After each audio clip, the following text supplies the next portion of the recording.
जय श्री राम भक्तजनों, आप सभी का स्वागत है श्री रामचरितमानस वार्षिक पाठ में। श्री रामचरितमानस वार्षिक पाठ में हम प्रतिदिन 3 दोहे और मंगलवार के दिन 6 दोहे पढ़ते हैं, जिससे हमारी संपूर्ण रामायण 1 वर्ष से पहले 11 महीने में पूर्ण हो जाती है। जिन भक्तजनों पे समय की कमी रहती है और जो लंबे समय तक श्री रामचरितमानस का पाठ नहीं कर सकते, वे प्रतिदिन 3 दोहे और मंगलवार के दिन 6 दोहे पढ़कर मात्र 10 से 15 मिनट का समय देकर अपने जीवन को सफल बना सकते हैं, अपने जीवन में सफलता पा सकते हैं, अपने जीवन में खुशियां पा सकते हैं। श्री रामचरितमानस जो श्री तुलसीदास जी द्वारा रचित महान ग्रंथ है, जो आम बोलचाल की भाषा में हिंदी अवधी भाषा में लिखा हुआ ग्रंथ है, जिसे आम इंसान भी पढ़कर अपना जीवन सफल बना सकता है। श्री रामचरितमानस पढ़ने से पूर्व हम शिव शंकर भोलेनाथ पार्वती माता को धन्यवाद देते हैं, उनको आह्वान करते हैं, प्रणाम करते हैं कि वे भी हमारी श्री रामचरितमानस में सम्मिलित हों, जिन्होंने सर्वप्रथम श्री राम नाम की रचना की और संसार जगत को राम नाम प्रदान किया। तत्पश्चात सभी गुरुजनों, सभी देव देवताओं को प्रणाम व आवाहन कि वे भी हमारी श्री रामचरितमानस में सम्मिलित हों और हमें अपना आशीर्वाद प्रदान करें। बोलो जय श्री रामचंद्र की जय। तो शुरू करते हैं आज की कथा। मातु भरत के वचन सुनी साचे सरल शोभाए, कहती राम प्रिय तात तुम्हें सदा बचन मन काए। मंगल भवने मंगलहारी, द्रवौ सुदशरथ जर बिहारी। माता कौशल्या जी भरत जी के सुहावे की सच्ची और सरल वचनों को सुनकर कहने लगी, हे तात, तुम तो मन वचन और शरीर से सदा ही श्री रामचंद्र के प्यारे हो। राम प्राण हूँ ते प्राण तुम्हारे, तुम्हें रघुपति ही प्राण हूँ ते प्यारे। विधु विष चैव श्रवे हिमु आगी, होई बारी चर बारी बिरागी। श्री राम तुम्हें तुम्हारे प्राणों से भी पढ़कर प्राण प्रिय हैं, और तुम भी श्री रघुनाथ को प्राणों से भी अधिक प्यारे हो। चंद्रमा चाहे विष चुआने लगे और पाला आग बरसाने लगे, जलचर जीव जल से विरक्त हो जाए। भय ज्ञानु बरो मिटै ने मोहु, तुम्हें राम ही प्रतिकूल न होहु। मत तुम्हारे यहु जो जग कहीं, सो सपने हूँ सुख सुगति न लही। और ज्ञान हो जाने पर भी चाहे मोह न मिटे, पर तुम श्री रामचंद्र के प्रतिकूल कभी नहीं हो सकते, इसमें तुम्हारी सम्मति है। जगत में जो कोई ऐसा कहते हैं, वे स्वप्न में भी सुख और शुभ गति नहीं पावेंगे। हस कही मातु भरतु ही लाए, थन पय श्रवही नयन जल छाए। करत बिलाप बहुत एही भांति, बैठे ही बीती गई सब राती।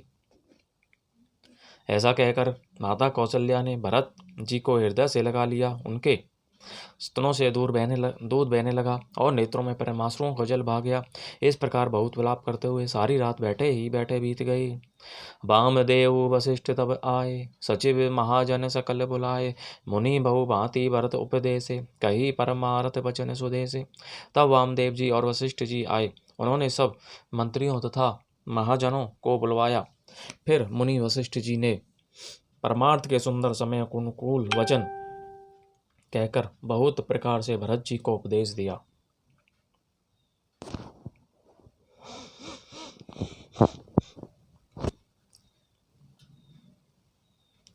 तात हृदय धीरे जो धरे हो करे हो, जो अवसर आजो। उठे भरत गुरु वचन सुनी, करने कहे सब काजो। मंगल भवन मंगलहारी, द्रवौ दशरथ जर बिहारी। वशिष्ठ जी ने कहा, हे तात, हृदय में धीरज धरो और आज जिस कार्य के करने का अवसर है उसे करो। गुरु के वचन सुनकर भरत जी उठे और उन्होंने सब तैयारी करने के लिए कहा। निर्पितनु भेद विदित अनहवावा, परम विचित्र विमानु बनावा। गही पद भरत मातु सब राखी, रही रानी दर्शन अभिलाषी। वेदों में बताई हुई विधि से राजा की देह को स्नान कराया गया और परम विचित्र विमान बनाया गया।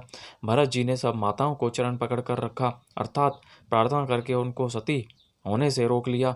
वे रानियां भी श्री राम के दर्शन की अभिलाषा से रह गईं।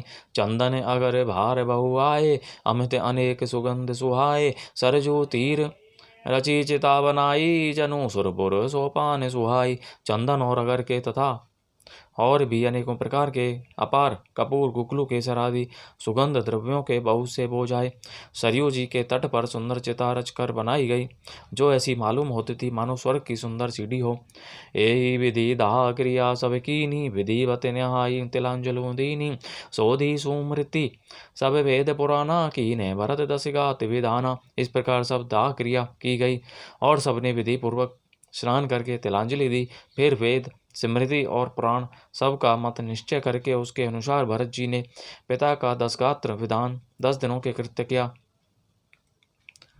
जहीं जस मुनिवर आए सुदीना, तहीं तस सहस भांति सबु कीना, भये विशुद्ध दिए सब दाना, धेनु बाजी गज वाहन नाना। मुनि श्रेष्ठ वशिष्ठ जी ने जहाँ जैसी आज्ञा दी वहाँ भरत जी ने सब वैसा ही हजारों प्रकार से किया। शुद्ध हो जाने पर विधि पूर्वक सब दान किए। गौएं तथा घोड़े हाथी आदि अनेक प्रकार की सवारियां, सिंहासन भूषण बसन अन्न धरणी धन धाम, दिए भरत लही भूमि सुरभे परिपूर्ण काम, मंगल भवन मंगलहारी द्रवौ दशरथ जर व्यारी। सिंहासन गहने कपड़े अन्न पृथ्वी धन और मकान भरत जी ने दिए। भूदेव ब्राह्मण दान पाकर परिपूर्ण काम हो गए, अर्थात उनकी सारी मनोकामनाएं अच्छी तरह से पूरी हो गईं। पितु हित भरत कीनी जसी करनी, सो मुख लाख जाई नहीं बरनी, सुदीनु सोधी मुनिवर तब आए, सचिव महाजन सकल बुलाए। पिता जी के लिए भरत जी ने जैसी करनी की वह लाखों मुखों से भी वर्णन नहीं की जा सकती। तब शुभ दिन शोध कर श्रेष्ठ मुनि वशिष्ठ जी आए और उन्होंने मंत्रियों तथा सब महाजनों को बुलवाया। बैठे राजसभा सब जाई, पठे बोली भरत दो भाई, भरतु वशिष्ठ निकट बैठा रे, नीति धर्म में वचन उचारे। सब लोग राजसभा में जाकर बैठ गए। तब मुनि ने भरत जी तथा शत्रुघ्न जी दोनों भाइयों को बुलवा भेजा। भरत जी को वशिष्ठ जी ने अपने पास बैठा लिया और नीति तथा धर्म से भरे हुए वचन कहे। प्रथम कथा सब मुनि बर बरनी, कह कई कुटल कीनी जसे करनी, भूप धर्म व्रतु तत्सराहा, तेहि जनु परि हरि प्रेम निवाहा। पहले तो कैकई ने जैसी कुटिल करनी की थी, श्रेष्ठ मुनि ने वह सारी कथा कही। फिर राजा के धर्म व्रत और सत्य की सराहना की, जिन्होंने शरीर त्याग कर प्रेम को निभाहा। कहते राम गुणशील स्वभाव, सजल नयन पुल के मुनि राहु, बहुरी लखन सिय प्रीति बखानी, शोक सने मगन मुनि ज्ञानी। श्री रामचंद्र जी के गुणशील और स्वभाव का वर्णन करते करते तो मुनिराज के नेत्रों में जल भर आया और वे शरीर से पुलकित हो गए। प्रेम लक्ष्मण जी फिर लक्ष्मण जी सीता जी प्रेम की बड़ाई करते हुए ज्ञानी मुनि शोक और स्नेह में मग्न हो गए। सुनु भरत भावी प्रबल बिल की कहो मुनिनाथ, हानि लाभो जीवनु मरनु जसु अपजसु विधि हाथ, मंगल भवन मंगलहारी द्रवौ दशरथ जर व्याहरी।